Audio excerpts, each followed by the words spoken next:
వర్షిని, ఓ వర్షిని, నువ్వు చదువుకొని లాభమే. నడువు నడువు. ఏడికి ఏమైంది? ఏమైందంటే ఈ చింతకింది నరేష్ గాడు వాడు ఎంత తాగుతాడు, ఏం కథ, వాళ్ళ లచ్చనమైంది, వాళ్ళ భార్యను ఎంత కొడతాడే. తాగొచ్చి పాపం ఆమెను పొల్లు పొల్లు కొడతాడు.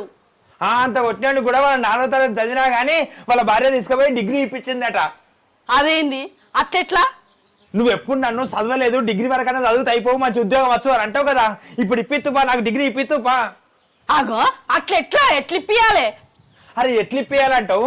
నేను తాగనోని, నేను ఏమనోని. ఆ నరేష్ గారు తాగొచ్చి పొల్లు కొట్టినా కానీ ఆమె పోయి పోలీస్ స్టేషన్ పోయి డిగ్రీలు ఇప్పిస్తుందట. నువ్వు కూడా నడువు, నాకు డిగ్రీలు ఇప్పిత్తు, నేను కూడా మంచిగా ఏదైనా ఉద్యోగం చేసుకుంటా, నడువు. నీ పోలీస్ స్టేషన్ లో డిగ్రీయా? ఆ నరేష్ ఎప్పటికీ తాగొచ్చి కొడతానని వాళ్ళ భార్య పోలీస్ స్టేషన్ లో 3rd డిగ్రీ ఇప్పిస్తాను కావచ్చు. గదేనే, తాగొచ్చి కొట్టినోనికే 3rd డిగ్రీ ఇప్పిస్తానంటే నాకు 4th డిగ్రీ కావాలి. నడువు, నువ్వు నాకు ఇప్పిత్తు, నడువు. అది చదువు డిగ్రీ కాదు.